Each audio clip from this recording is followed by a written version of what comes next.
الحمد للہ وحدہ الصلاۃ والسلام علی من لا نبی بعدہ وعلی آلہ وصحبہ اجمعین۔ خواتین و حضرات، السلام علیکم ورحمۃ اللہ وبرکاتہ۔ آج ہم پانچویں پارے کا خلاصہ دیکھیں گے سیرت نبی صلی اللہ علیہ وآلہ وسلم کے تناظر میں۔ اس میں کچھ بہت ہی اہم آیات ہیں، کچھ بہت اہم مقامات ہیں، ظاہر ہے سب کا احاطہ کرنا ممکن نہیں تھا، تو ان میں سے چند ایک چیزیں ہم نے منتخب کی ہیں جن پہ مختصر گفتگو کریں گے۔ سورہ نساء کی آیت نمبر 37 میں اللہ تبارک و تعالیٰ نے ارشاد فرمایا کہ الذین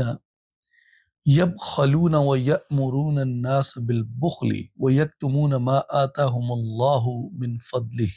واعتدنا للکافرین عذابا مہینا۔ جو لوگ خود بھی بخل کرتے ہیں اور دوسروں کو بھی بخل کا حکم دیتے ہیں اور اس کو چھپاتے ہیں جو اللہ نے انہیں اپنے فضل سے عطا کی ہے، اور ہم نے ان کافروں کے لیے ذلت انگیز عذاب تیار کر رکھا ہے۔ اس کے شان نزول کے بارے میں تقریباً جو مفسرین ہیں وہ اس بات پہ متفق ہیں کہ یہ آیت بھی ان اہل کتاب کے بارے میں آئی تھی کہ جن کی کتب میں واضح طور پہ رسول صلی اللہ علیہ وآلہ وسلم کی بشارتیں، حضور کی نعت، حضور کے اوصاف حمیدہ جو ہیں وہ بیان کیے گئے تھے۔ یہ جو علماء اہل کتاب تھے یہ ان حصوں کو چھپاتے تھے اور حضور کی اوصاف حمیدہ کو بیان کرنے میں یہ بخل سے کام لیتے تھے۔ اس پہ اللہ تبارک و تعالیٰ نے یہ ارشاد فرمایا کہ یہ لوگ جو خود بھی بخل کرتے ہیں اور لوگوں کو بھی بخل کرنے کا امر کرتے ہیں، یعنی وہ لوگوں کو یہی کہتے ہیں کہ حضور نبی کریم صلی اللہ علیہ وآلہ وسلم کی جو تعریف ہے وہ چھپائی جائے، وہ بیان نہ کی جائے۔ تو اس میں ایک تو اس کا یہ ہسٹوریکل پرسپیکٹو ہے جس میں وہ ایسے اہل کتاب جو حضور کی نعت ہونے کے باوجود، حضور کے اوصاف حمیدہ ان کی کتب میں لکھے ہونے کے باوجود بھی چھپاتے تھے، تو اللہ نے انہیں بخیل کہا، اور پھر آیت کے اگلے حصے میں فرمایا وَأَعْتَدْنَا لِلْكَافِرِينَ کہ ہم نے ان کفار کے لیے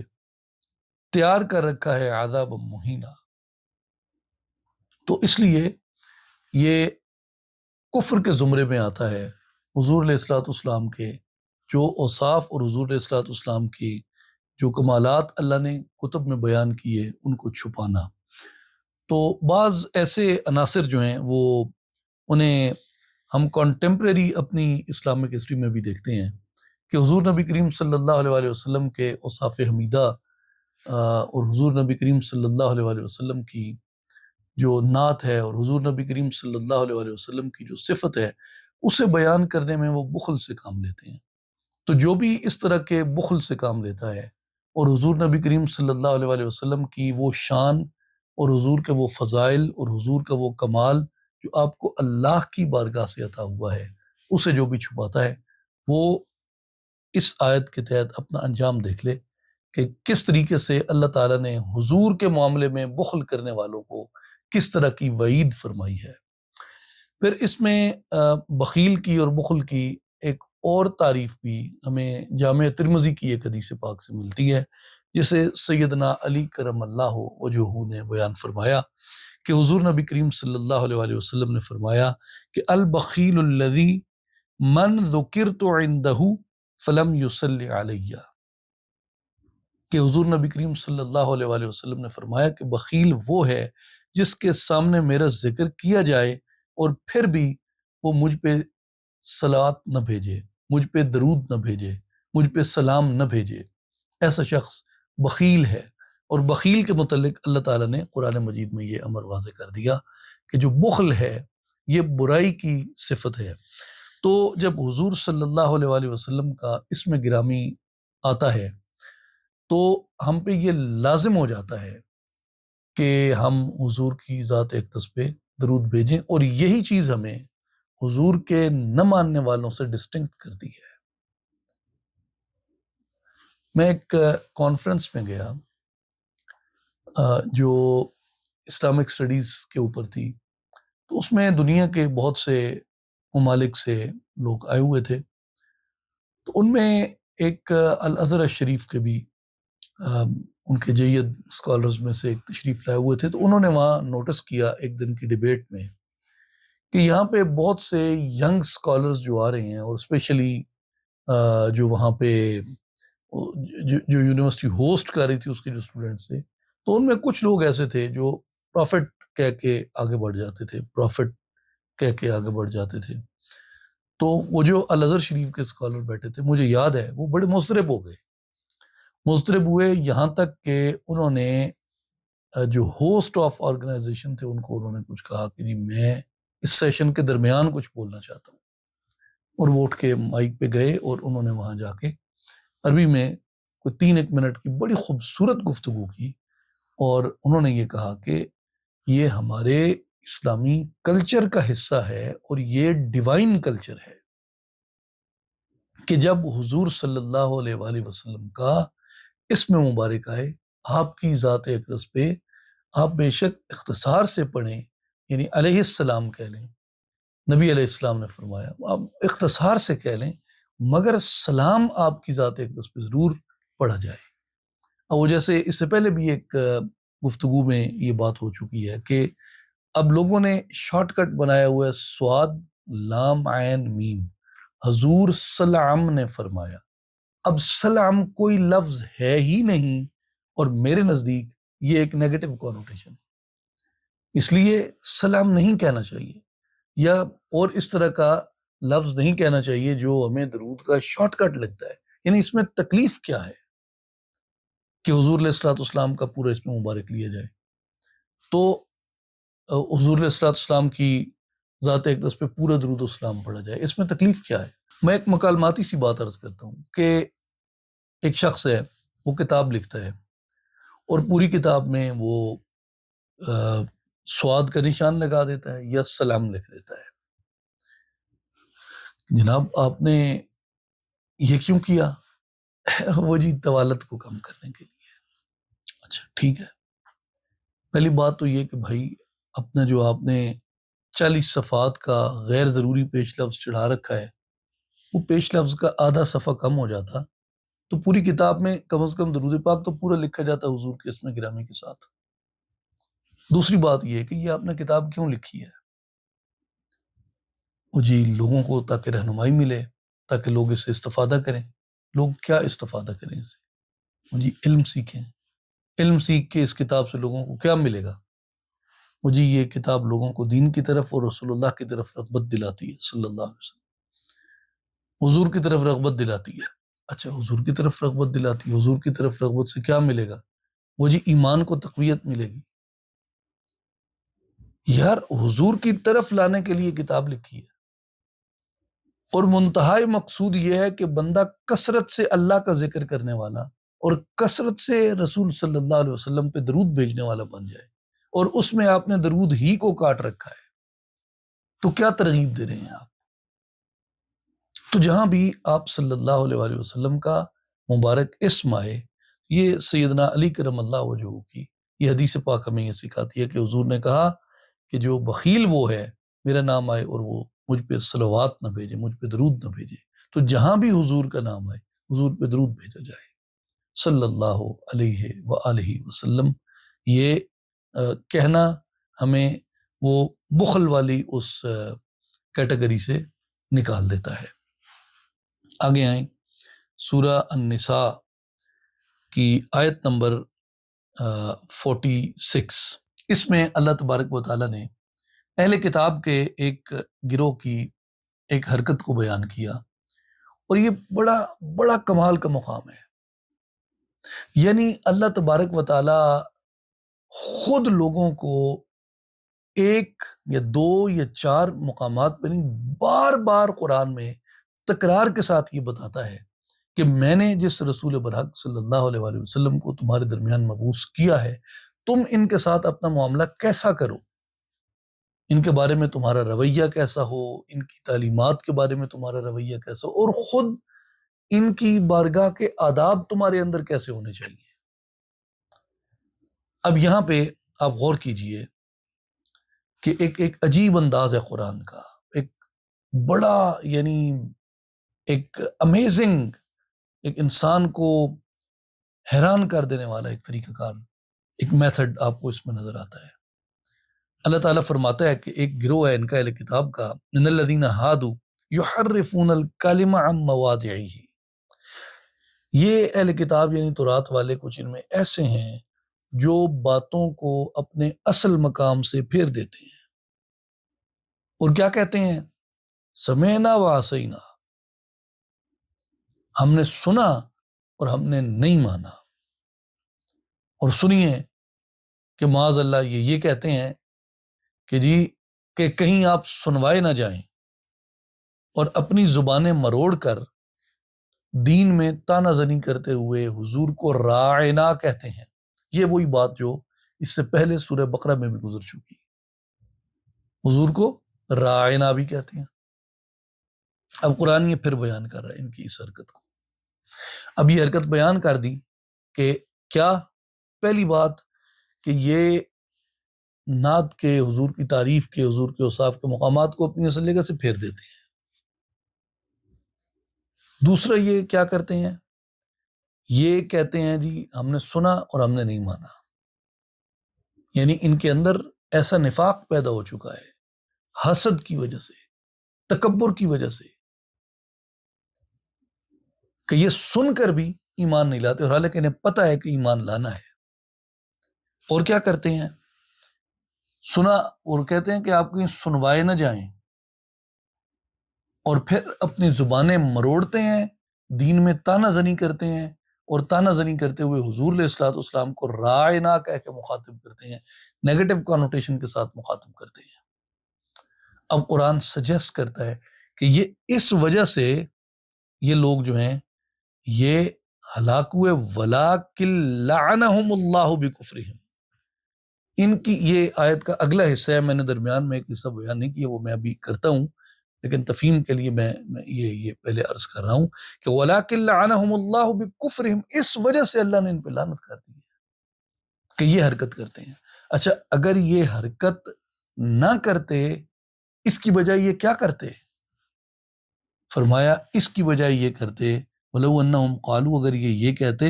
سمعنا وَأَطَعْنَا، اس نبی آخر الزمان صلی اللہ علیہ وسلم کی بات ہم نے سنی اور ہم اطاعت کے لیے کمر بستہ ہو گئے. We are ready to follow him. وَاسْمَعْ، اور یہ عرض کرتے کہ سنیے یا رسول اللہ، وَانظُرْنَا، ہماری طرف نظر فرمائیے. اب دیکھیے پہلے مسلمانوں کو قرآن نے طریقہ سکھایا، سورہ بقرہ میں جہاں بیان ہوا، پہلے انہیں سکھایا کہ رائنا نہیں کہنا، کیا کہنا ہے، یا رسول اللہ ہمارے حال پہ نظر فرمائیے. اب انہیں بھی یہ بتایا جا رہا ہے کہ یہ رسول کی بارگاہ تھی، انہیں یہاں سمینا و اطانا کہنا چاہیے تھا، اور انہیں یہ کہنا چاہیے تھا یا رسول اللہ ہمارے حال پہ نظر فرمائیں. لَكَانَ خَيْرًا لَهُمْ وَأَقْوَمْ، یہ ان کے حق میں بہتر ہوتا اور یہ درست اور مناسب ہوتا، یہ قول ان کا. لیکن چونکہ انہوں نے یہ نہیں کیا تو اللہ تبارک و تعالیٰ نے ان پر لعنت کی ہے. فَلَا يُؤْمِنُونَ إِلَّا قَلِيلًا، اور تھوڑے ہی ہیں ان میں سے جو ایمان لائیں اس پہ. تو گو کہ مسلمانوں کے بارے میں تو یہ بات پہلے گزر چکی تھی اور دوبارہ اس کانٹیکسٹ میں سے ریپیٹ کرنے کی ضرورت نہیں تھی، لیکن عرض کرنا صرف اس میں یعنی ایک بات کو ریپیٹ کرنے کا جو ایم ہے وہ صرف یہ ہے کہ ہمارے ذہنوں میں سم ٹائم یہ کنفیوژن آتی ہے کہ جی اہل کتاب نے اگر نہیں مانا تو there were many reasons, and what were the reasons. تو there were no reasons except their intellectual corruption, their intellectual dishonesty، اور ان کی جو وہ ایک ایکڈیمک بےایمانی تھی، اس کے علاوہ اس کی کوئی ریزن نہیں تھی. آگے ایک جگہ پہ انشاءاللہ ناچیز ایک مناسب مقام پہ یہ ساری ڈینومینیشنز کس کس مذہب کی کتنی ہیں، ان کی کتابوں کے کتنے ویریئنٹس ہیں، اور ان میں کیا کیا انہوں نے تحریفات کی ہیں، یہ تو اتنا وسیع باب ہے، اتنا وسیع باب ہے کہ انسان کی عقل حیران ہو جاتی ہے۔ اچھا، یہ تو معاملہ رسول صلی اللہ علیہ وسلم کا تھا نا، کہ یہ نبی آخر الزمان تھے اور ان کے علماء نے حضور کے لیے کتابیں بدلیں، یہ تو مطلب بہت بڑی بات تھی۔ انہوں نے چھوٹے چھوٹے معاملات پہ ایک دوسرے سے جھگڑے میں کتابیں بدلی ہیں۔ یعنی آپ کبھی ہسٹری آف تورا دیکھیں، آپ کبھی ہسٹری آف بائبل دیکھیں، کیسے کیسے ان کے اندر امینڈمنٹس ہوئی ہیں، اور باقی جو ان کے جتنے ہولی ٹیکسٹ کہے جاتے ہیں، آپ کبھی ان کی تاریخ پڑھیں کہ وہ کمپائل کس طریقے سے کیے گئے ہیں، وہ امینڈ کس طریقے سے کیے گئے ہیں، وہ اپ گریڈ کس طریقے سے کیے گئے ہیں، ان کے کیٹلاگس کی آپ تاریخ پڑھیں، عقل دنگ رہ جاتی ہے کہ یہ سارا کچھ ہونے کے بعد بھی لوگ ان مذاہب کو سچا مانتے ہیں۔ اور یہ رسول صلی اللہ علیہ وسلم کی زندگی کے بعد جاری رہنے والے معجزات میں سے ہے۔ کسی نبی کی جو روایتیں ہیں سندن اتنی جینوینٹی کے ساتھ، اتنی اوتھینٹسٹی کے ساتھ، اور اتنے واضح، بالکل کرسٹل کلیئر ایک میتھڈ کے ساتھ بیان نہیں کیے گئے جس سے آپ یہ جان سکیں کہ اس میں فالسی کیا ہے، صحیح کتنا ہے، کم صحیح کتنا ہے، اس سے کم صحیح کتنا ہے، ملاوٹ کتنی ہے، اور ملاوٹ کے ساتھ اس میں یعنی وضع کتنا ہے، فیبریکیٹڈ کتنا ہے۔ ملاوٹ ہے مکسنگ، فیبریکیشن اینڈ انوینشن، یعنی پیپل انوینٹڈ احادیث، those were not the sayings of prophet صلی اللہ علیہ وسلم، but look at this miracle of prophet صلی اللہ علیہ وسلم ایون ٹوڈے۔ اگر آج کوئی آدمی حضور کے صحیح فرمان پڑھنا چاہتا ہے تو علماء نے ذخیرے مرتب کر دیے، ایک پورا علم اس کے لیے انہوں نے وضع کیا، اور اس کا کوئی انکار نہیں کر سکتا۔ یعنی جو جینیالوجی ہے، بیسکلی جو علم ہے اسماء الرجال کا، chain of narrators, people those are referred in chain of narrators, ان کی جو پورا پورا بایو ڈیٹا لکھا گیا ہے، ان کے احوال لکھے گئے ہیں، یہ تو ایک ابراہیمی روایت ہے۔ اور ویسے بھی اگر آپ بائبل کو پڑھیں تو lot of its part talk about genealogy. تو یہ جو مسلمانوں نے ایک کام کیا اور اللہ نے اس طرف انہیں ہدایت دی کہ انہوں نے ایسے اصول وضع کیے، انہوں نے ایسے پرنسپلز ڈیزائن کیے، ایسے میتھڈ انہوں نے انوینٹ کیے کہ صحیح کو صحیح کہا جائے، حسن کو حسن کہا جائے، ضعیف کو ضعیف کہا جائے، اور انوینٹڈ کو انوینٹڈ کہا جائے۔ کسی اور امت نے اتنی دلیری نہیں کی اپنے انبیاء کے اقوال کو جمع کرنے میں، اور یہ عادت ان میں کس نے ڈالی؟ یہ عادت ان میں قرآن کی سچائی، قرآن کی اوتھینٹسٹی، اور قرآن مجید کی جو وہ ایک ہر فیبریکیشن سے پاک ہونا، اور جو آخری دور رسول صلی اللہ علیہ وسلم نے کیے جبریل امین کے ساتھ اپنے وصال مبارک سے قبل، اس ترتیب کے اوپر قرآن پاک کا الحمد سے والناس تک جمع ہونا، یعنی جو موجودہ مصحفی شکل ہے، اور اس میں حضور کا سینکڑوں حفاظ تیار کرنا جنہوں نے کتاب کی حفاظت کی اور کتاب میں کوئی فیبریکیشن نہیں ہونے دی۔ تو یہ حضور کے جاری معجزات میں سے ہے۔ یعنی جو حدیث ہے، پروفیٹک ٹریڈیشنز ہیں، ان کی جو پریزرویشن ہے، یہ بہت بڑا معجزہ ہے نبی پاک علیہ الصلوۃ والسلام کی وفات کے بعد جاری رہنے والے معجزات میں سے۔ تو باقی لوگ یہ نہیں کر سکے، انہوں نے تو چھوٹی چھوٹی باتوں پہ چیزیں انوینٹ کی۔ تو اس لیے یہ بار بار ہمیں یہ یاد رکھنا چاہیے کہ صداقت اسلام جو ہے، یعنی اس بات کی دلیل کہ اسلام ایک سچا دین ہے، وہ یہ ہے کہ اس کی کتاب میں ملاوٹ نہیں ہے۔ اور یہ کہ باقی مذاہب نے اپنے انبیاء کی تعلیمات سے انحراف کیا اور اس سے ہٹ گئے، اور اس لیے وہ درست مذاہب نہ رہے، اس کی سب سے بڑی دلیل یہ ہے کہ انہوں نے اپنے اوریجنل ٹیکسٹ کو اوریجنل رہنے نہیں دیا، اسے بدل دیا۔ کوئی بھی بات اتھینٹسٹی کے ساتھ نہیں کہی جا سکتی کہ واقعتاً یہ بات موسیٰ علیہ السلام پہ آئی ہے اور واقعتاً یہ بات حضرت عیسیٰ علیہ السلام پہ آئی ہے۔ اتنی زیادہ فیبریکیشن اور اتنی زیادہ کنفیوژن جو ہے وہ اس اسکرپچرز کے اندر کی گئی ہے۔ تو یہ حضور نبی کریم صلی اللہ علیہ وآلہ وسلم کا معجزہ ہے کہ حضور کے دین میں، حضور کی تعلیمات میں، حضور کی کتاب میں کوئی فیبریکیشن نہیں ہے، اور نہ امت نے کسی کو اجازت دی اس کی۔ آگے آئیے سورہ نساء آیت نمبر 59، یا ایھا الذین آمنوا اطیعوا اللہ واطیعوا الرسول واولی الامر منکم، اے ایمان والو اللہ کی اطاعت کرو اور رسول صلی اللہ علیہ وسلم کی اطاعت کرو، اور اپنے میں سے صاحبان امر کی اطاعت کرو۔ اس میں کوئی شک نہیں، اس کا معنی بالکل واضح ہے کہ اللہ کی اطاعت کرو اور حضور نبی کریم صلی اللہ علیہ وآلہ وسلم کی اطاعت کرو، اور اولی الامر کی اطاعت کرو۔ تو اس میں جو پہلی دو باتیں ہیں ان میں اللہ کی اطاعت سے مراد یہ ہے، ایک تو حضور صلی اللہ علیہ وسلم کی اطاعت من جملہ اللہ ہی کی اطاعت ہے، جیسے اس سے پہلے بھی ہم آیت مبارکہ ڈسکس کر چکے ہیں کہ من یطع الرسول فقد اطاع اللہ، جس نے حضور کی اطاعت کی اس نے اللہ کی اطاعت کی۔ دوسری بات اس میں یہ ہے کہ اللہ کی اطاعت سے مراد کتاب کی اطاعت بھی ہے، کہ کتاب قرآن، اور دوسری چیز اطیعوا الرسول، حضور کی اطاعت کرو۔ یہاں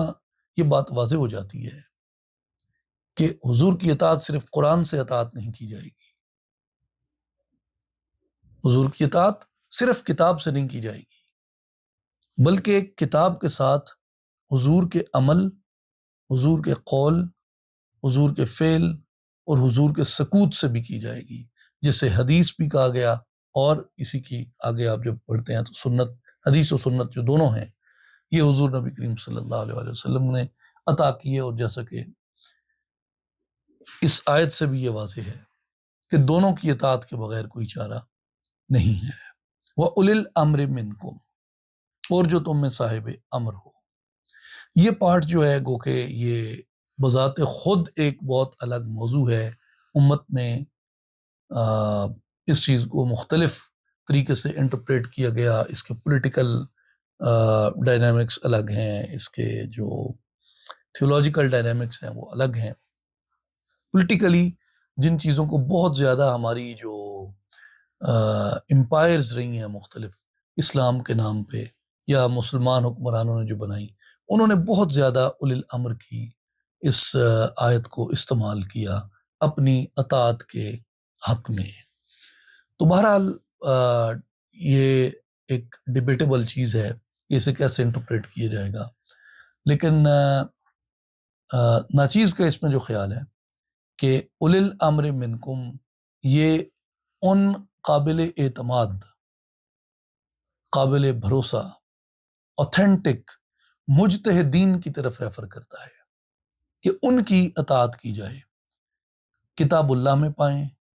اللہ کی کتاب سے مسائل ڈھونڈیں، وہاں رہنمائی مل جائے گی، لیکن بعض مسائل ہیں جو کتاب میں موجود نہیں ہیں وہ سنت میں آتے ہیں، جیسے نماز جنازہ ہے، اب کتاب میں نہیں ہے، نمازوں کی رکعتیں ہیں وہ کتاب میں نہیں ہے، کتاب میں حکم ہے نماز قائم کرو، وہ کیسے قائم ہوگی، ان کے یعنی ٹائمنگز کیا ہوں گی، رکعتیں کیا ہوں گی، ڈسپلن کیا ہوگا، ترتیب کیا ہوگی، تو یہ بات آپ کو سنت میں ملتی ہے۔ اس لیے کتاب، اطاعت اللہ کی اور اطاعت اللہ کے رسول کی، اور رسول صلی اللہ علیہ وآلہ وسلم نے ایک کام کو ایک موقع پہ ایک طریقے سے آپ نے سر انجام فرمایا، دوسرے موقع پہ دوسرے طریقے سے سر انجام فرمایا، تو اس کی تطبیق کیسے ہوگی، یعنی اس میں سے جو مسئلہ ہے، اصول کیا ہوگا کہ اس میں سے کس چیز کو ترجیح دی جائے گی اور وہ عمل کس طریقے سے اختیار کیا جائے گا۔ اس سے وَأُولِي الْأَمْرِ مِنْكُمْ، یہ اولی الامر منکم میں 4 لوگ آتے ہیں۔ حضور نبی کریم صلی اللہ علیہ وسلم کے بعد جو امت میں ڈیولپمنٹ ہوئی ہے اس میں بنیادی 4 لوگ ہیں: ابو حنیفہ، مالک ابن انس، شافعی، احمد ابن حنبل رحمۃ اللہ علیہم اجمعین۔ یہ وہ لوگ ہیں جو ہمارے نزدیک اولی الامر کا درجہ رکھتے ہیں کہ ان کی پیروی کی جائے گی۔ کیوں کہ یہ چاروں امام ابو حنیفہ، امام مالک، امام شافعی اور احمد ابن حنبل، یہ چاروں لوگ جو ہیں یہ کتاب میں اور سنت میں کامل، اس کے مکمل عالم، اور امت کی صدیوں کے اس سفر نے یہ ثابت کیا کہ اللہ تبارک و تعالیٰ نے یہ وہ لوگ تھے جن سے دین کا وہ کام لیا کہ انہوں نے سنت کے مختلف مسائل کو مختلف اصولوں پہ پرکھا، اور کسی بھی سنت کو انہوں نے ضائع نہیں ہونے دیا۔ کسی سنت پہ ابو حنیفہ نے اصرار کیا، کسی سنت پہ مالک نے اصرار کیا، کسی طریقے پہ شافعی نے اصرار کیا، کسی طریقے پہ احمد نے اصرار کیا، اور یوں حضور علیہ الصلوۃ والسلام نے مختلف مقامات پہ جو مختلف طریقے سے امور سر انجام فرمائے تھے وہ سب ان 4 لوگوں نے جمع کر دیے اپنے اپنے میتھڈ اور اپنے اپنے پرنسپلز کے ساتھ۔ اور یہ بات جو ہے یہ وہاں بھی ریفر کرتی ہے کہ اہدنا الصراط المستقیم، ہمیں صراط مستقیم دکھا، صراط الذین انعمت علیہم، ان لوگوں کا راستہ جن پہ تو نے اپنا انعام کیا ہے۔ اور اس سے مراد بھی صراط الذین انعمت علیہم سورہ فاتحہ میں ہے۔ اس سے علماء نے جو اجتہاد ہے اور جو یہ مجتہدین ہیں ان کی پیروی پہ استدلال کیا ہے۔ تو اس لیے یعنی اللہ کی کتاب کو مانا جائے گا، نبی صلی اللہ علیہ وسلم کی سنت کو، اور نبی صلی اللہ علیہ وسلم کی سنت کو زندہ کرنے والے لوگوں کی پیروی کی جائے گی۔ اور وہ کون ہے؟ وہ بنیادی طور پہ فقہی معاملات کے اندر اور دیگر ہمارے اصول زندگی کے اور دستور زندگی کے معاملات میں یہ 4 بنیادی لوگ ہیں جو اولی الامر کا درجہ رکھتے ہیں، جن کی پیروی احسان کے ساتھ کی جائے گی۔ اور ان سے پہلے جو تھے وہ بہتر زمانوں کے لوگ تھے، اور شاید ان کے پاس علم اتنا وافر تھا کہ انہوں نے اگر براہ راست صحابہ کرام سے اور براہ راست ان چیزوں سے انہوں نے استفادہ کیا، اور ان میں سے کسی کے اسکول کے اگر وہ پیرو نہیں بھی تھے تو بھی وہ ایک محفوظ منہج کے اوپر وہ لوگ موجود تھے۔ لیکن جیسے جیسے وقت گزرا جو معلومات کی مقدار تھی وہ بہت زیادہ بڑھ گئی، لیکن جو عمل کا معیار تھا وہ تھوڑا رہ گیا، مفادات اس میں بہت زیادہ داخل ہو گئے اور دیگر اس طرح کی چیزیں اس میں بہت زیادہ ہو گئیں۔ تو اس میں پھر ان لوگوں کے منہج کے اوپر امت کے جتنے پاک باز، صحیح، راست، اہل علم، بڑے بڑے جو نابغہ روزگار ہستیاں تھیں، تفسیر میں، حدیث میں، فقہ میں، اصول میں، عقیدہ میں، تزکیہ و احسان میں، ان لوگوں نے پھر ان لوگوں کی پیروی کے اوپر جو ہے وہ ترجیح دی۔ جیسے علامہ اقبال نے اس میں سب سے خوبصورت بات کہی ہے کہ از اجتہاد عالمانے کم نظر اقتدا بر رفتگاں محفوظ تر، کہ تنگ نظر لوگوں کی، بے علم لوگوں کی اقتدا سے بہتر ہے کہ گزرے ہوئوں کے اجتہاد کے اوپر کاربند ہوا جائے۔ تو اس لیے ایک یہ سیرت ہی سے متعلق یہ بات ہے کہ اگر آج ہم حضور کی سیرت کو، حضور کی سنت کو احسن طریقے سے فالو کرنا چاہتے ہیں تو ہمارے سامنے اس کے یہ اصول ہیں جس میں ہم کسی بھی سنت کو، کسی بھی راستے کو اس میں اگر ہم اختیار کرتے ہیں تو ہم سنت ہی کے اوپر قائم ہیں۔ حضرت امام اعظم امام ابو حنیفہ رحمہ اللہ کا جو راستہ اور ان کا جو طریق ہے اور ان کا جو اجتہاد ہے وہ عین سنت کا راستہ ہے، سرے منہ وہ سنت سے سرکتا نہیں ہے۔ اور اسی طرح امام مالک رحمہ اللہ کا راستہ عین سنت کا راستہ ہے، اور امام شافعی رحمہ اللہ کا راستہ عین سنت کا راستہ ہے، احمد ابن حنبل رحمہ اللہ کا راستہ عین سنت کا راستہ ہے۔ جو ان میں سے کسی بھی اسکول کو فالو کرتا ہے وہ بنیادی طور پہ عین کتاب اور سنت کے منہج کے اوپر قائم ہے۔ تو یہ ہمارے لیے ایک ایمان والا ہونے کے ناطے یہ ایک اصول واضح ہو گیا کہ یا ایھا الذین آمنوا اطیعوا اللہ، اللہ کی اطاعت کرو، یعنی تو رسول کے اسوہ کی کہ حضور کا اسوہ اللہ کے امر سے قائم ہے، اور دوسری بات کہ کتاب کی اطاعت کرو، قرآن کو پکڑو، وَأَطِیعُوا الرسول، اور سنت کی اتباع کرو، اور وَأُولِي الْأَمْرِ مِنْکُم، جو تم میں صاحب امر ہو۔ اس میں بہت سی ڈیبیٹس جو ہیں وہ حدیث اور حجیت حدیث کے اوپر آ جاتی ہیں کہ اللہ نے اطیع اللہ فرمایا اور اس کے ساتھ اطیع رسول بھی فرمایا۔ تو اس میں جو ہماری 20th سینچری گزری ہے، اس میں بہت زیادہ یہ فرقہ بندیاں اور اس طرح کے فرقے اور فرقیاں یہ بہت کچھ ہوتا رہا۔ تو اس میں بعض لوگوں نے بڑا اس پہ اصرار کیا کہ جی کتاب کافی ہے۔ اب نعرہ کیسا دلکش تھا کہ کتاب کافی ہے۔ میرے جیسا سادہ مسلمان جو تھوڑا سا علم رکھتا ہے، شاید وہ بھی بہت تھوڑا ہی رکھتا ہو اور عمل میں بھی کوئی بہت آگے نہیں ہے، تو وہ سنتا تھا کتاب کافی ہے۔ تو یار مطلب اس نعرے میں ہیبت اتنی ہے کہ آدمی دہل جاتا ہے، ہاں یار کتاب کافی ہے۔ لیکن وہ جسے علامہ اقبال کہتے ہیں کہ کسے خبر تھی کہ لے کر چراغ مصطفی، جہاں میں آگ لگاتی پھرے گی بھو لہبی، یہ کوئی نہ سمجھ پایا کہ یہ کہنا کہ کتاب کافی ہے، اس کے اصل پیچھے اس کے جو نفاق پوشیدہ ہے وہ یہ پوشیدہ ہے کہ سنت کی ضرورت نہیں ہے۔ سنت کیا ہے، حدیث کیا ہے، اس کی کوئی ضرورت نہیں، کتاب کافی ہے۔ یہ وہ خوارج کا موقف تھا جو حضرت علی رضی اللہ تعالیٰ عنہ کے زمانے میں جو فرقہ سب سے پہلے ظاہر ہوا، اور انہوں نے یہ کہا کہ جی ہمیں کتاب کافی ہے، سنت کی ضرورت نہیں۔ تو حضرت علی رضی اللہ تعالیٰ عنہ نے ان سے اس بات پہ جہاد کیا اور مکالمہ کیا اس بات پہ کہ سنت کے بغیر کتاب کو سمجھا نہیں جا سکتا، اور سنت جس طرح قرآن اترا ہے اسی طرح سنت اتری ہے۔ تو بہرحال اس کے آگے ابھی بھی بہت سے ویریئنٹس جو ہیں وہ یہ نیو خارجائٹ اپروچ کے وہ چلتے رہتے ہیں۔ اب وہ خوف اتنا ہوا نا کہ جب 20th سینچری میں یہ فتنہ اٹھا تو اس پہ علماء حق نے بڑا قلمی ایک بہت بڑی جدوجہد کی، اور ان فتنوں کی علم سے، قلم سے، مکالمے سے انہوں نے سرکوبی کی اور ثابت کیا کہ سنت کے بغیر کوئی دین نہیں رہ جاتا، اور یہ نعرہ جو ہے یہ محض ایک فریب ہے کہ کتاب کافی ہے اور سنت کو ترک کرو۔ تو اب اس کی ہیبت اور دھاک اتنی ہے، ابھی بھی کئی یعنی نام نہاد اسکالرز جو ہیں وہ اس بات کو پھیلاتے رہتے ہیں ایک مختلف انداز میں، مگر دھاک اتنی ہے کہ کھل کے کوئی یہ کہہ نہیں سکتا کہ سنت کی ضرورت نہیں ہے۔ تو وہ کہتے ہیں جی سنت جو ہے یہ حدیث جو ہے اسے ماخذ قانون کے طور پہ نہیں مانا جائے گا۔ بات وہی کر رہے ہیں مگر لینگویج جو ہے وہ تھوڑی سی ریفائن ہے۔ اب جیسے یہ کہا جائے کہ جی فلاں شخص کو قتل کر دیا گیا ہے، ایک دم انسان ہل جاتا ہے کہ لفظ اتنے سخت ہیں۔ اسی کو تھوڑا آسان کر کے بھی کہا جا سکتا ہے، ہاں بھائی وہ کوئی اسے چھرا ورا لگ گیا تھا تو حکیموں نے، طبیبوں نے، ڈاکٹروں نے بڑی کوشش کی ہے مگر بندہ جاں بر نہیں ہو سکا، واصل بحق ہو گیا۔ اب بات تو وہی ہے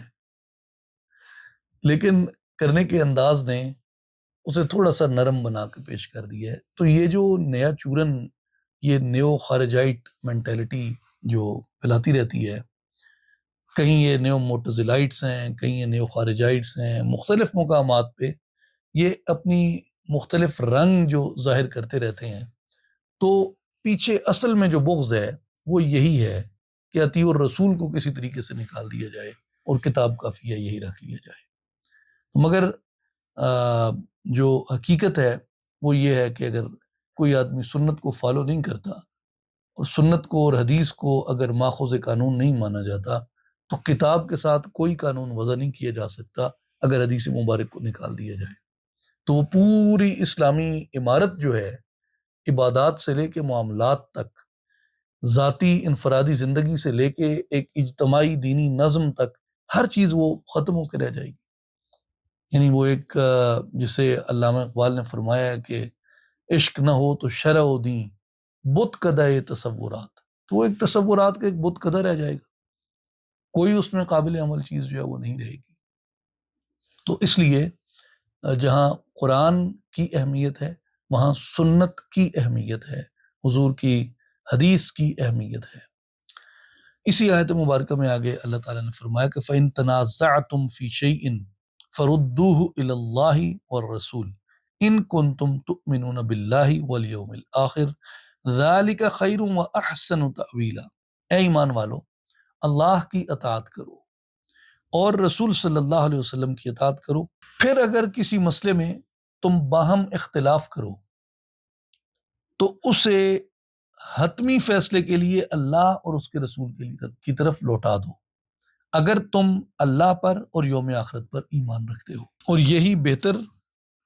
اور اچھا ہے اپنے انجام کے لحاظ سے۔ اب اسی آیت کے تسلسل میں آپ یہ دیکھیے کہ پیچھے فرمایا کہ اللہ اور اس کے رسول کی اطاعت کرو اور اولی الامر کی اطاعت کرو، پھر اگر کسی چیز میں جھگڑا ہو جائے تو بات کو پھر اللہ اور اس کے رسول صلی اللہ علیہ وآلہ وسلم کی طرف لوٹاؤ۔ اب اس کی وضاحت میں امام بغوی رحمہ اللہ نے اپنی تفسیر میں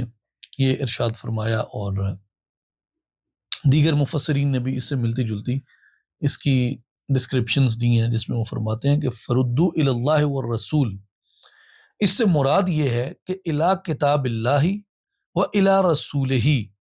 ما دام حیا و بعد وفاتہ الی سنتہ، کہ اللہ کی طرف لوٹانے سے مراد یہ ہے کہ کتاب کی طرف، قرآن کی طرف، اور رسول صلی اللہ علیہ وسلم کی طرف فرمانے سے مراد یہ ہے کہ جب تک رسول زندہ ہیں، یعنی جب تک رسول صلی اللہ علیہ وسلم اپنی ظاہری حیات مبارکہ کے ساتھ اس دنیا میں تشریف فرما ہیں، تب تک تو ہر معاملہ ظاہری تقاضۂ بشریت سے حضور کی بارگاہ میں لے کے آؤ، پیش کرو۔ لیکن جب نبی اپنی برزخی زندگی میں تشریف فرما ہو جائیں گے، یعنی جو ٹرانزیشنل ورلڈ ہے between here and here after, تو اس میں تم اپنے معاملات جو ہیں وہ الا سنت ہی، حضور کی سنت کی طرف لوٹاؤ۔ جب کسی معاملے میں اختلاف ہو جائے، جھگڑا ہو جائے، تو بات کو کتاب اللہ پہ طے کرو اور اللہ کے رسول کی سنت کے اوپر اسے طے کرو، اور کتاب و سنت کی طرف رجوع کرنا واجب ہے اگر مسئلہ ان دونوں میں موجود ہو۔ فَإِن لَّمْ يُوجَدْ فَسَبِيلُهُ الْاجْتِهَادُ، اگر تم جو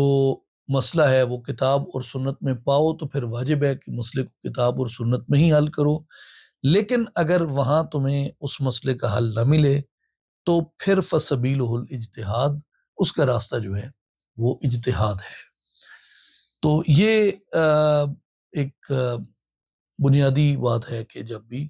کسی بات میں ہم الجھ جائیں تو ہمیں قرآن کی طرف جانا چاہیے اور رسول صلی اللہ علیہ وسلم کی سنت کی طرف رجوع کرنا چاہیے، اور اگر دونوں میں معاملہ حل نہ ہو تو پھر اجتہاد ہے۔ اور ظاہر ہے کہ جتنے بھی فقہی مذاہب ہیں، امام اعظم ابو حنیفہ رحمہ اللہ کا ہو، امام دار الہجرت مالک ابن انس رحمہ اللہ کا ہو،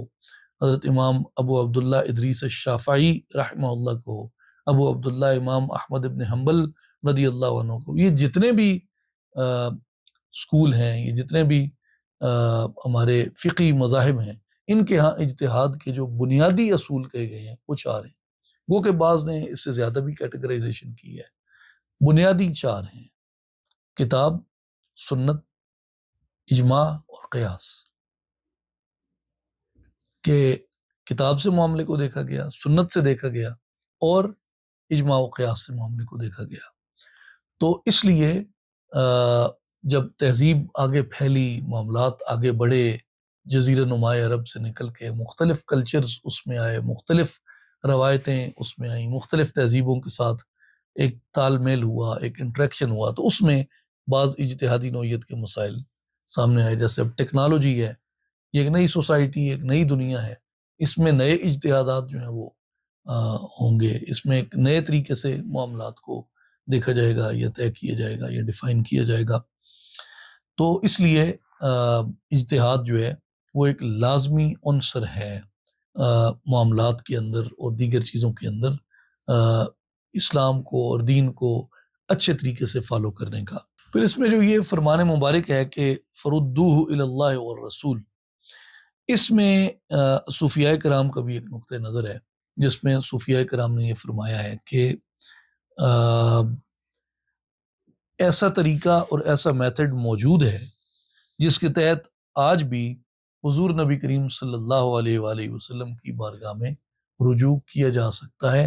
اور جو اہل نظر ہیں ان پہ سرکار علیہ الصلوۃ والسلام اپنی نظر کرم فرماتے ہیں، اور انہیں اپنی بارگاہ مبارک میں، یعنی ان دا اسپرچول کانگریگیشنز، جسے ہماری جو مقامی صوفیانہ لغت تھی اس میں حضور صلی اللہ علیہ وآلہ وسلم کی کچہری مبارک کہا گیا، اس میں ان کو وہ تعلیم تربیت عالم خواب میں بھی اور عالم بیداری میں بھی اور عالم مراقبہ میں بھی انہیں یہ چیز جو ہے وہ نصیب ہوتی ہے۔ جیسے جو شیخ انور شاہ کشمیری رحمہ اللہ ہیں، دیوبند مکتب فکر کے بہت بڑے عالم دین تھے، انہوں نے اپنی شرح صحیح بخاری میں یہ واقعہ لکھا ہے کہ وَالشَّعْرَانِيُّ رحمہ اللہ تعالی ایضاً کتب انہ رآہ وقرأ علیہ البخاری فی ثمانیۃ رفقۃ معہ۔ حضرت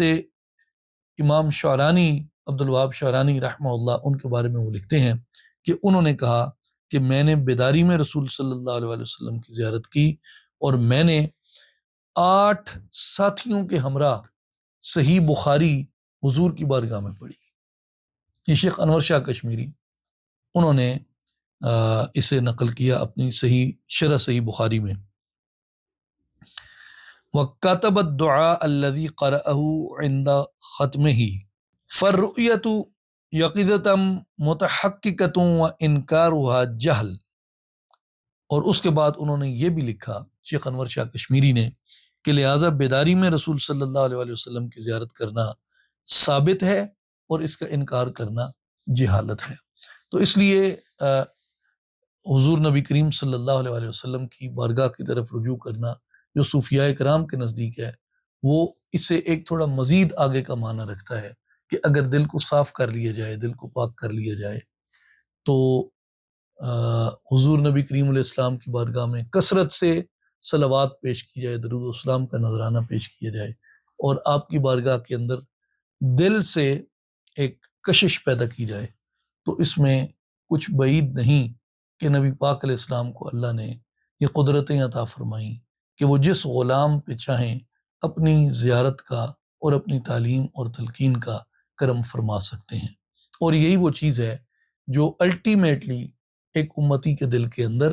حضور علیہ الصلوۃ والسلام کی ذات سے تعلق کی پیدا ہوتی ہے اور پیدا ہونی چاہیے۔ سورہ نساء آیت نمبر 61،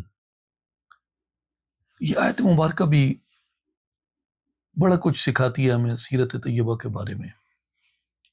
وَإِذَا قِيلَ لَهُمْ تَعَالَوْا إِلَىٰ مَا أَنزَلَ اللَّهُ وَإِلَى الرَّسُولِ رَأَيْتَ الْمُنَافِقِينَ يَصُدُّونَ عَنْكَ صُدُودًا۔ اور جب ان سے کہا جائے کہ اللہ کی اتاری ہوئی کتاب اور رسول کی طرف آؤ، تو تم دیکھو گے کہ منافق تم سے منہ موڑ کر پھر جاتے ہیں۔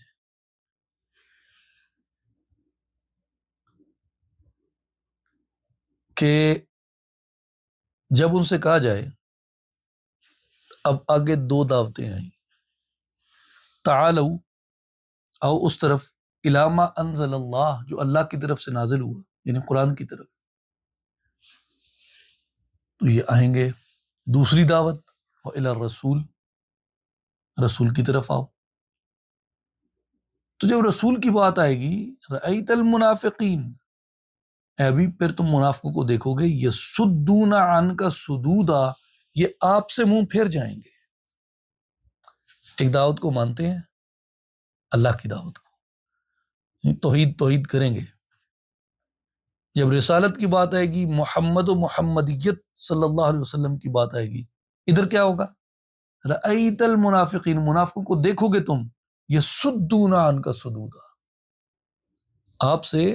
اپنا منہ موڑ کے پھر جائیں گے. یہ منافق کی علامت ہے کہ وہ دو دعوتوں میں ایک طرف زیادہ جھک جاتا ہے، توحید کی طرف، اور جب حضور کی بات آئے گی اس بات سے وہ پیچھے ہٹ جائے گا. یہ تو روز مرہ ہے، ہم دیکھتے ہیں، روز مرہ ہم دیکھتے ہیں اپنی سوسائٹی میں، سماج میں ایسے لوگ ہیں جو اب بھی یہ کرتے ہیں. اللہ کی بات کرتے رہو کرتے رہو کرتے رہو، حضور کی بات کریں گے چہرے بگڑ جائیں گے، حضور کی تعریف کریں چہرے بگڑ جائیں گے، ادھر کی ماریں گے ادھر کی ماریں گے. تو یہ زندگی میں ایک دو چار بار نہیں، سینکڑوں مرتبہ یہ تجربہ کیا اس بات کا. یہ منافق کی علامت ہے. اور بہانہ کیا بنائے گا؟ بہانہ بنائے گا کہ جی حضور کی زیادہ تعریف ہے، مبالغہ آرائی ہے، اور یہ توحید کے منافی ہے. حضور کی تعریف اور توحید کے منافی؟ استغفر اللہ تعالی ربی من کل ذنب واتوب الیہ ان للہ و انا الیہ راجعون. یعنی یہ کیسے لوگ ہیں؟ اور ہم ان باتوں کو قرآن میں پاتے ہیں، اور قرآن ایسے لوگوں کو منافق ڈکلیئر کرتا ہے کہ یہ منافق ہیں. رأیت المنافقین. اچھا، اس میں شک ہوگا کہ جی اس میں تو دونوں طرف بات جاتی ہے. آگے آئیں، سورہ المنافقون کی آیت ہے جس میں اللہ تبارک و تعالیٰ فرماتا ہے وَإِذَا قِيلَ لَهُمْ، جب ان سے کہا جاتا ہے تعالوا یستغفر لکم رسول اللہ، آؤ تمہارے لیے رسول مغفرت طلب کرے،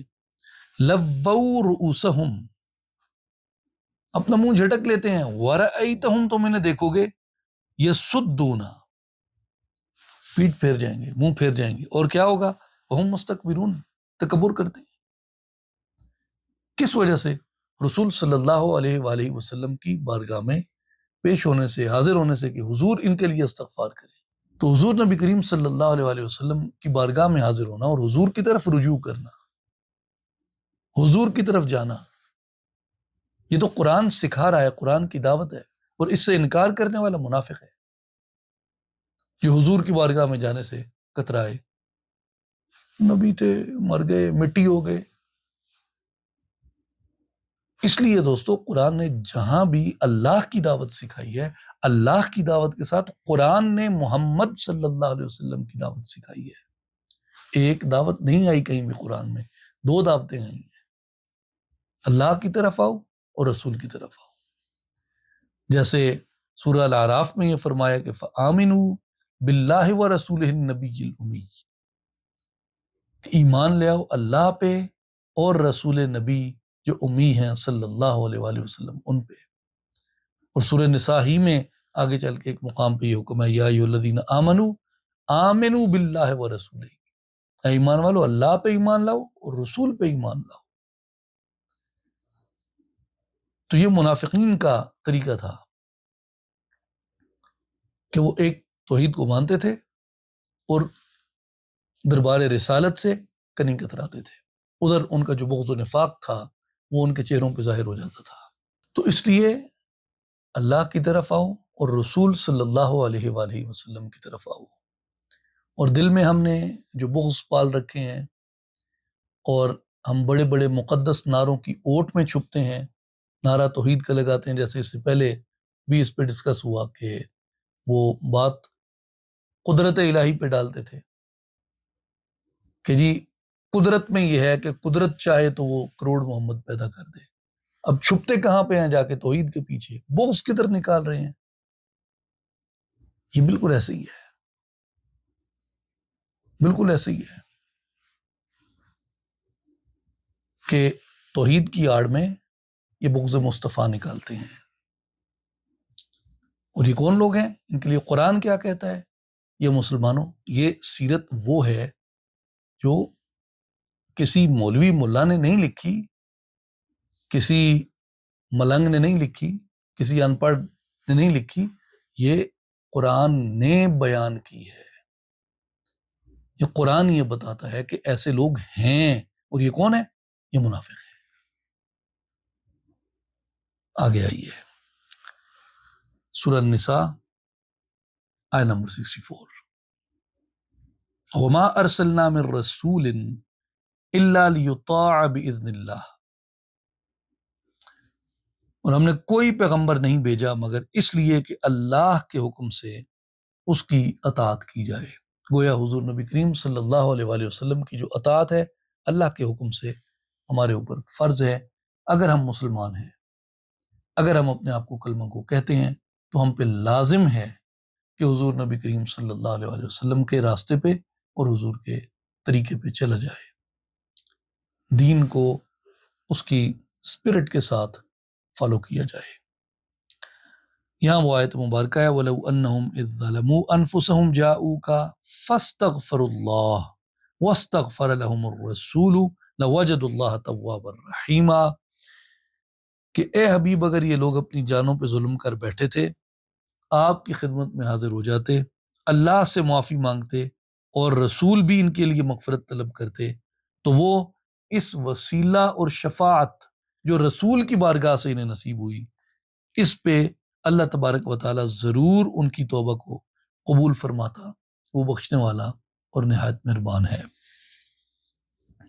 اس میں حافظ ابن کثیر رحمہ اللہ نے یہ فرمایا کہ یرشد تعالی العصاة والمذنبین اذا وقع منهم الخطأ والعصیان ان یأتوا الی الرسول۔ حافظ ابن کثیر رحمہ اللہ نے کہا اللہ گناہ گاروں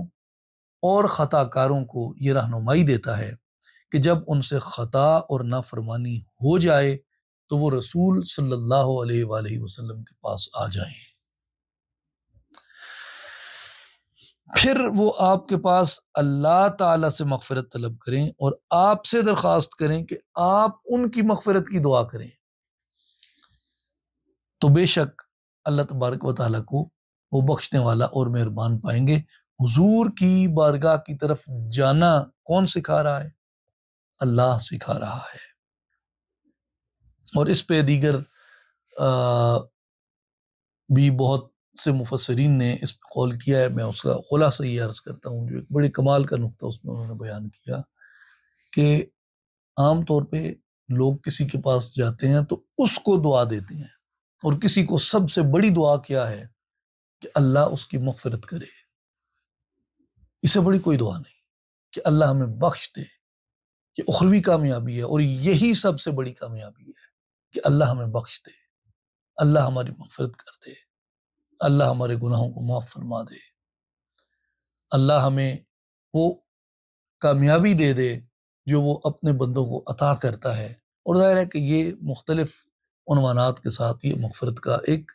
موٹا موٹا ایک مفہوم ہے جو ہمارے ذہنوں میں ہمیشہ الحمدللہ رہتا ہے۔ تو سب سے بڑی دعا مغفرت کی دعا ہوتی ہے، اور شاید مغفرت سے بڑی اور کیا دعا ہوگی۔ تو دوستو، بہت سے مفسرین نے اس پہ قول کیا، انہوں نے کہا کہ دیکھیں کمال کی بات یہ ہے کہ جو حضور کی بارگاہ میں جا رہے ہیں، اللہ نے ان کو سب سے بڑی دعا نہیں سکھائی کہ تم جا کے رسول کو دعا دو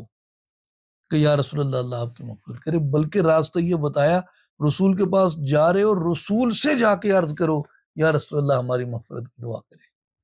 یا رسول اللہ ہم آپ سے مغفرت کا سوال کرتے ہیں۔ اور جب ایسا کیا جائے تو اللہ تبارک و تعالیٰ نے اپنے محبوب صلی اللہ علیہ وآلہ وسلم کی ذات اقدس کو اتنا اپنی بارگاہ میں محبوبیت کا اتنا بڑا رتبہ دیا ہے کہ حضور کے سوال کو اللہ رد نہیں کرتا، اور جب بندہ چلا جاتا ہے تو وہاں وہ کرم نوازی ہو جاتی ہے۔ اب بات یہ ہے کہ اس میں جو اہل تصوف ہیں، اور خاص طور پہ جو صاحب مشاہدہ صوفیاء کرام کا جو گروہ ہے، ان کا اس پہ خیال یہ ہے اور نقطہ نظر یہ ہے، میں اس کا خلاصہ عرض کر رہا ہوں کہ جاؤ کا اس میں قید مدینہ منورہ حاضر ہونے کی نہیں ہے۔ ویسے سعادت ہے کہ وہاں جا کے بھی دربار رسالت میں یہ عرض کی جائے، مگر وہ یہ کہتے ہیں کہ اگر خطا سرزد ہوئی ہے تو صدق کے دل سے، سچی نیت سے کثرت سے درود پاک پڑھ کے نہ فرائض کی تکمیل اور اس کے ساتھ کچھ نفلی عبادت کر کے حضور کی بارگاہ اقدس میں رجوع کرنا، یہ کہیں سے بھی کیا جائے وہ جاؤکا کے زمرے میں آتا ہے کہ بندہ حضور کی طرف رجوع کرتا ہے، حضور کی طرف سوال کرتا ہے۔ اب ظاہر ہے ہر ایک کی استطاعت میں ہر وقت نہیں ہوتا کہ مدینہ منورہ پہنچے، تو پھر تو یہ رعایت جو ہے وہ صرف عمراء کے لیے بن جائے گی کہ جہاز نہ پتہ مدینے، اور جو غرباء ہیں وہ صوفیاء یہ فرماتے ہیں کہ اس پہ وہاں جانے کی شرط لازم نہیں ہے، اگر یہاں بیٹھے ہی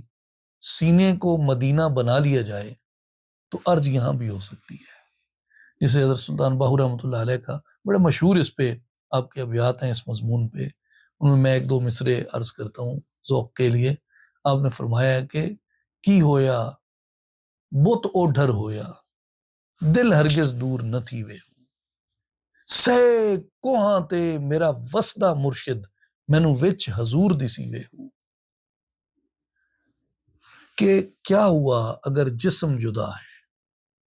بت اوڈھر ہویا اگر جسم دور ہے، دل ہرگز دور نہ تھی وے۔ بات یہ ہے کہ دل سے دور نہ ہونا، جسم کی دوری کوئی معنی نہیں رکھتی، جسے علامہ اقبال رحمۃ اللہ علیہ فرماتے ہیں خرد ہوئی ہے زمان و مکان کی زناری، زمان ہے نہ مکان لا الہ الا اللہ۔ وہاں زمان و مکان ایک اور پیراڈائم میں چلتے ہیں، یہ دنیا جس ٹائم اینڈ سپیس کو دیکھتی ہے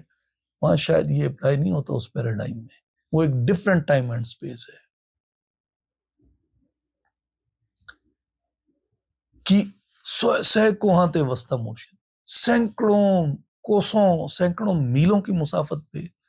میرا مرشد میرا محبوب صلی اللہ علیہ وآلہ وسلم آپ جلوہ فرمائے سانو وچ حضور دسی وے ہو۔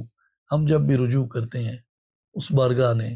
ہمیں اپنی رسائی عطا فرما رکھی ہے۔ تو بات یہ ہے کہ صوفیاء کرام کے نقطہ نظر میں کہیں بھی انسان سے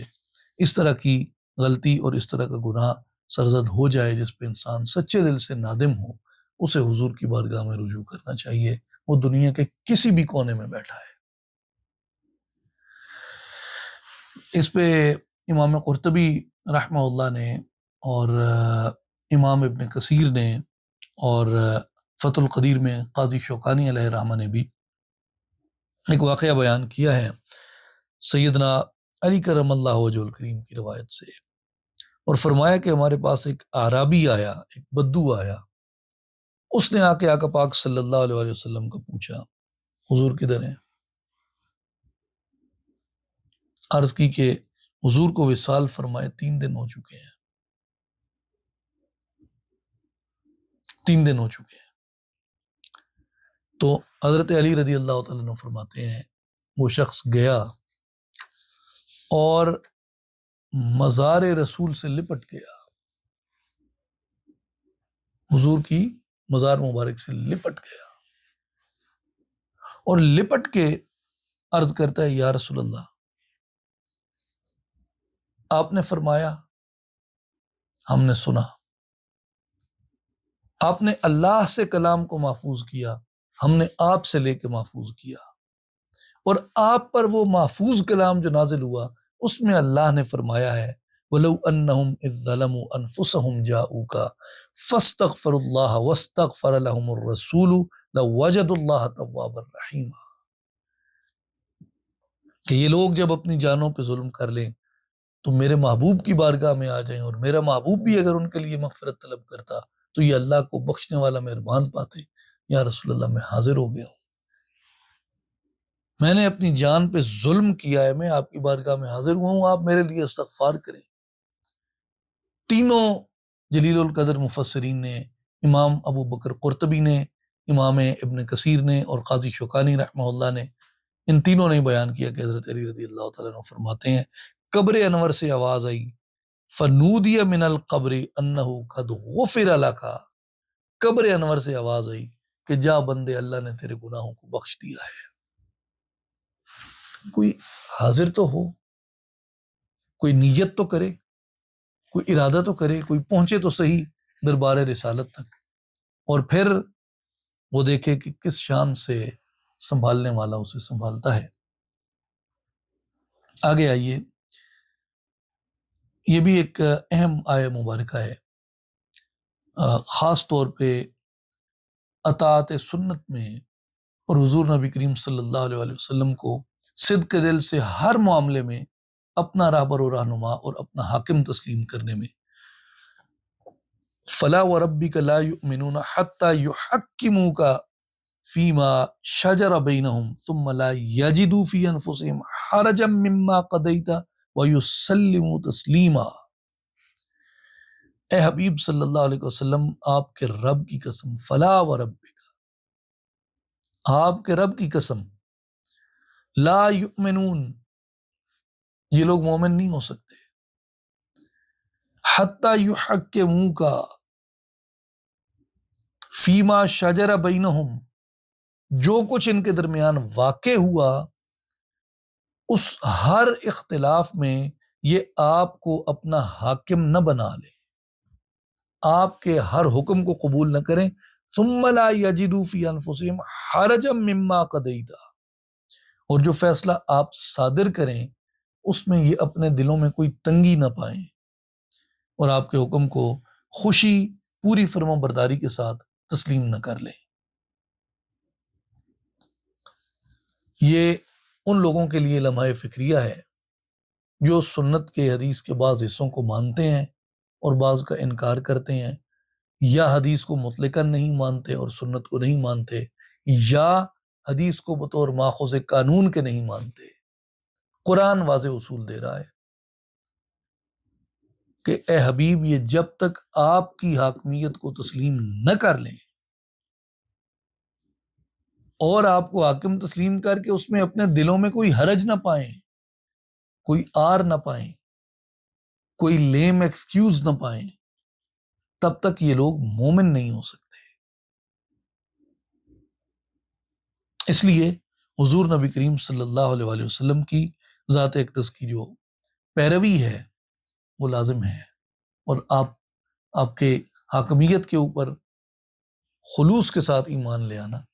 یہ ضروری قرار دیا گیا ہے۔ اس کا جو شان نزول ہے وہ بڑا دلچسپ ہے، اور وہ ہوا یہ کہ ایک منافق اور ایک یہودی کا جھگڑا ہوا۔ منافق وہ تھا جو خود کو مسلمان کہتا تھا، تو جھگڑا ہوا کسی معاملے میں، لین دین کا تنازع تھا، تو وہ یہودی نے کہا کہ وہ تمہارے نبی کے پاس چلتے ہیں۔ تو منافق جو تھا وہ اسے پتہ تھا کہ وہ جھوٹا ہے، تو وہ ایک راشی شخص تھا، غالباً کعب ابن اشرف، اس کو اس نے نام لیا اور اس نے کہا کہ اس کے پاس چلتے ہیں اور یہ فیصلہ ہمارا کر دے گا۔ یہودی نے کہا نہیں، تم جس کا کلمہ پڑھتے اسی کے پاس جاتے ہیں۔ حضور کی بارگاہ میں آئے، معاملے میں یہودی حق پہ تھا تو حضور نے اس کے حق میں فیصلہ کر دیا، اور آپ نے فرمایا بھئی یہ حق پہ ہے۔ وہاں سے نکلے تو جو منافق تھا وہ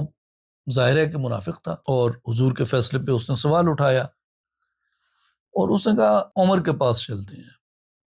تو وہ دونوں حضرت عمر رضی اللہ تعالیٰ عنہ کے پاس آئے۔ حضرت عمر رضی اللہ تعالیٰ عنہ نے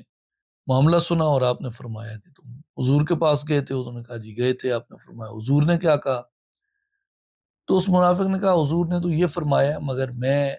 اس فیصلے پہ راضی نہیں ہوں، میں یہ چاہتا ہوں تم فیصلہ کرو۔ تو حضرت عمر رضی اللہ تعالیٰ عنہ تو عمل اس کا تھا قوی، لو سے مراعات سے پاک،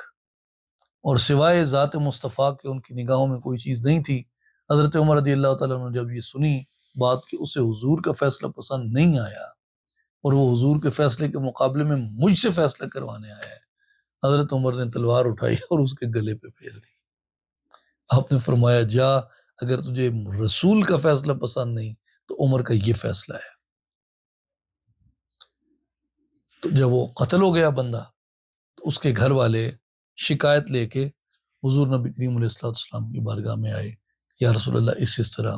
عمر نے اس بندے کے گلے پہ چھری چلائی ہے، تلوار چلائی ہے اور اسے قتل کر دیا۔ تو اس سے پہلے کہ حضور نبی کریم صلی اللہ علیہ وآلہ وسلم آپ کوئی رائے مبارک ارشاد فرماتے، جبریل امین اس وحی کے ساتھ اور اس بشارت کے ساتھ آئے کہ یا رسول اللہ، عمر نے حق اور باطل کے درمیان فرق قائم کیا ہے، آج سے عمر فاروق ہے۔ اور یہ جو لقب ہے حضرت عمر رضی اللہ تعالیٰ عنہ کا، فاروق ہونا، یہ حضور نبی کریم علیہ الصلوۃ والسلام کے فیصلے کی تائید کرنے کے اوپر آپ کو عطا ہوا کہ عمر نے حق اور باطل کا فرق کر دیا۔ حق کیا تھا؟ جو ذات مصطفیٰ نے کہا، اور باطل کیا ہے؟ جو حضور کے فیصلے اور حضور کے راستے پہ انگلی اٹھائے۔ تو یہ ایک جو مومن ہے، جب تک وہ حضور نبی کریم صلی اللہ علیہ وآلہ وسلم کے فیصلے کو، حضور نبی کریم صلی اللہ علیہ وآلہ وسلم کی رائے کو صدق کے دل سے تسلیم نہیں کر لیتا، تب تک وہ مومن نہیں ہو سکتا۔ آگے نہیں، اللہ تعالیٰ نے ارشاد فرمایا وَمَن يُطِعِ اللَّهَ وَالرَّسُولَ فَأُولَئِكَ مَعَ الَّذِينَ أَنْعَمَ اللَّهُ عَلَيْهِم مِّنَ النَّبِيِّينَ وَالصِّدِّيقِينَ وَالشُّهَدَاءِ وَالصَّالِحِينَ وَحَسُنَ أُولَئِكَ رَفِيقًا۔ اور جو کوئی اللہ اور رسول صلی اللہ علیہ وآلہ وسلم کی اطاعت کرے تو یہی لوگ ان کے ساتھ ہوں گے جن پر اللہ نے انعام فرمایا، جو کہ من النبیین، نبیوں میں سے ہیں، والصدیقین، صدیقین ہیں، شہداء ہیں، صالحین ہیں، اور یہ بہت ہی اچھے ساتھی ہیں۔ بات کیا ہے؟ جس نے اللہ اور رسول صلی اللہ علیہ وسلم کی اطاعت کی، اسے کیا ملے گا؟ جنت میں ان لوگوں کے ساتھ درجہ ملے گا جن پہ اللہ نے انعام کیا۔ اور یہ انعام یافتہ کون ہے؟ انبیاء، صدیقین، شہداء، صالحین، ان کے ساتھ انہیں رتبے ملیں گے۔ حضرت ثوبان رضی اللہ تعالیٰ عنہ حضور کے غلام تھے، صحابی تھے، عاشق تھے، غمگین ہوئے اور عرض کی یا رسول اللہ صلی اللہ علیہ وسلم، ہم سے تو یہاں 2 گھڑی آپ کا ہجر برداشت نہیں ہوتا، جنت میں ہم کہاں نیچے ہوں گے درجوں میں، اور یا رسول اللہ آپ تو انبیاء کے ساتھ ہوں گے، تو ہم وہاں آپ کی زیارت، آپ کی ملاقات کیسے کریں گے؟ کیسے ہم آپ کو پائیں گے؟ کیسے ہم آپ کو دیکھیں گے؟ اور یہ اتنی طویل جدائی آپ کی ہم کیسے برداشت کریں گے جنت میں؟ اب صحابہ کی سوچ دیکھیے، سبحان اللہ۔ یا رسول اللہ، جنت میں ہم آپ کا ہجر کیسے برداشت کریں گے؟ جبکہ آپ اعلیٰ رتبوں میں ہوں گے، ہم امتی ہیں، ہم نیچے ہوں گے، ہم تو انبیاء کے رتبوں میں نہیں پہنچ سکتے۔ حضرت ثوبان رضی اللہ تعالیٰ عنہ کے اس سوال پہ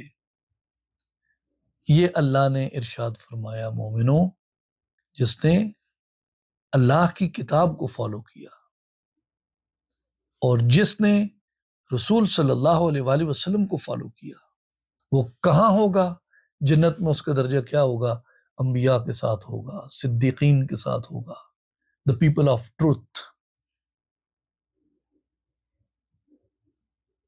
اور شہداء کے ساتھ ہوگا جو اللہ کی راہ میں مارے گئے،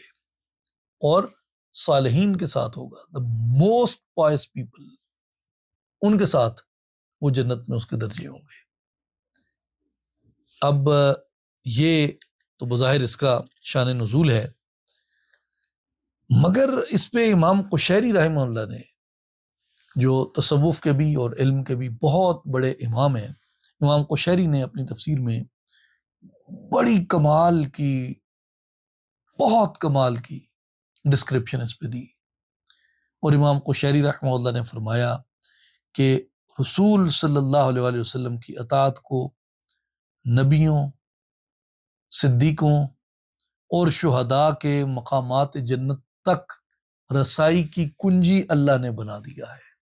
جو یہ چاہتا ہے نا کہ جنت میں میرا درجہ ان لوگوں کے ساتھ آئے، اسے چاہیے کہ نبی کریم کو فالو کرے صلی اللہ علیہ وآلہ وسلم۔ وَكَفَى لَهُ عَلَيْهِ السَّلَامُ بِذَلِكَ شَرَفًا، اور یہ نبی پاک کا کتنا بڑا شرف ہے کہ ان کے راستے پہ چلنے والے جنت میں کن لوگوں کے مقامات کے ساتھ ہوں گے۔ تو اس لیے جب قرآن یہ ایمفسس کرتا ہے کہ حضور نبی کریم صلی اللہ علیہ وسلم کی اطاعت کی جائے، تو اس کا اجر بھی وہ یہ بیان کرتا ہے کہ اگر تم فالو کرو گے دا وے آف پروفٹ صلی اللہ علیہ وسلم، تو in return what you will achieve, you will achieve those highest status in جنہ، جہاں اللہ کے نبی ہوں گے، شہداء ہوں گے، صدیقین ہوں گے، صالحین ہوں گے، وہاں پہنچ جاؤ گے۔ تو راستہ کیا ہے؟ حضور کی اطاعت۔ آیات مبارکہ تو اور بھی ایسی ہیں اس میں جو 5ویں پارے میں جو سیرت طیبہ کی بڑی شاندار جہاد پہ جن سے گفتگو کی جا سکتی ہے۔ آخری آیت میں آج کے لیے جو عرض کروں گا وہ نماز خوف کے حوالے سے ہے، آیت نمبر 102 سورہ النساء۔ اس میں اللہ تبارک و تعالیٰ نے فرمایا، طویل آیت مبارکہ ہے، میں اس کا ترجمہ عرض کرتا ہوں کہ اے محبوب جب تم ان میں تشریف فرما ہو پھر نماز میں ان کی امامت کرو، تو ایک گروہ کو چاہیے جو آپ کے ساتھی ہیں، جو صحابہ ہیں، ان کے ایک گروہ کو یہ چاہیے کہ وہ آپ کے ساتھ ہو اور اپنے ہتھیار لیے رہیں۔ پھر جب وہ سجدے کر لیں ہٹ کر آپ سے پیچھے ہو جائیں تو دوسری جماعت آئے جو اس وقت تک نماز میں شریک نہ تھی اور وہ تمہارے مقتدی ہوں، اور چاہیے کہ اپنی پناہ اور اپنے ہتھیار لیے رہیں۔ کافروں کی تمنا ہے کہ کہیں تم اپنے ہتھیاروں اور اپنے اسباب سے غافل ہو جاؤ تو وہ ایک ہی دفعہ تم پہ جھک پڑے، اور تم پر مضائقہ نہیں اگر تم انہیں کے سبب تکلیف یا بیمار ہو کہ اپنے ہتھیار کھول رکھو اور اپنی پناہ لیے رہو۔ حضور نبی کریم علیہ الصلوۃ والسلام آپ غزوہ ذات الرقاع سے جب واپس تشریف لا رہے تھے اور دشمن کے بہت سے آدمیوں کو گرفتار کیا، تو آپ ایک جنگل کی طرف تشریف لے گئے تنہا۔ تو حویرث ابن حارث محاربی اس نے دیکھا اور وہ پہاڑی سے اترا اور آپ کو تنہا پا کے آپ پہ وار کرنا چاہا۔ تو حضور نبی کریم صلی اللہ علیہ وآلہ وسلم آپ تشریف فرماتے اور اس نے اوٹ سے آ کے ایک دم تلوار سونتی اور اس نے کہا کہ اے محمد اب تمہیں مجھ سے کون بچائے گا۔ حضور نے اس کی طرف دیکھا اور دیکھ کے آپ نے فرمایا اللہ۔ تو آپ کے فرمانے کی ہیبت اتنی تھی، جلال اتنا تھا کہ وہ خود اوندھے منہ گر گیا اور تلوار ہاتھ سے چھوٹ گئی۔ تو ادھر حضور نے تلوار مبارک اپنے ہاتھ مبارک میں وہ تلوار پکڑی اور اسے فرمایا کہ اب تمہیں مجھ سے کون بچائے گا۔ تو کہتا ہے محمد اب میرا بچانے والا کوئی نہیں۔ تو حضور نے فرمایا پڑھ اشہد ان لا الہ الا اللہ وحدہ لا شریک لہ واشہد ان محمدا عبدہ ورسولہ۔ تو اس نے انکار کیا، لیکن اس نے کہا کہ میں یہ گواہی دیتا ہوں کہ میں کبھی آپ سے نہیں لڑوں گا اور زندگی بھر آپ کے کسی دشمن کی مدد نہیں کروں گا۔ کلمہ نہیں پڑھا مگر یہ وعدہ کیا۔ تو حضور نبی کریم علیہ السلام نے وہ تلوار اسے واپس عطا فرمائی اور فرمایا کہ جاؤ۔ تو اس نے جاتے ہوئے یہ گواہی دی کہ محمد صلی اللہ علیہ وسلم آپ سب سے بہتر انسان ہیں۔ تو اسے بعض مفسرین نے اس آیت مبارکہ کے شان نزول میں بیان کیا ہے کہ جب جنگ ہو تو کبھی بھی اپنی پناہ نہ چھوڑی جائے اور اپنے ہتھیار نہ رکھے جائیں۔ اور یہ اس طرح کی اور بھی دیگر بہت سی چیزیں قرآن مجید کے ان پاروں میں موجود ہیں جو ہمیں سیرت طیبہ سے وابستہ کرتی ہیں اور سیرت طیبہ کے مختلف پہلوؤں پہ ہمیں روشنی فراہم کرتی ہیں۔ تو ہمیں چاہیے کہ کچھ وقت نکال کے قرآن مجید سے سیکھیں کہ حضور نبی کریم صلی اللہ علیہ وآلہ وسلم کی ذات اقدس سے ہمارے تعلق کی نوعیت اور بنیاد کیا ہونی چاہیے اور کیسی ہونی چاہیے۔ وآخر دعوانا ان الحمد للہ رب العالمین۔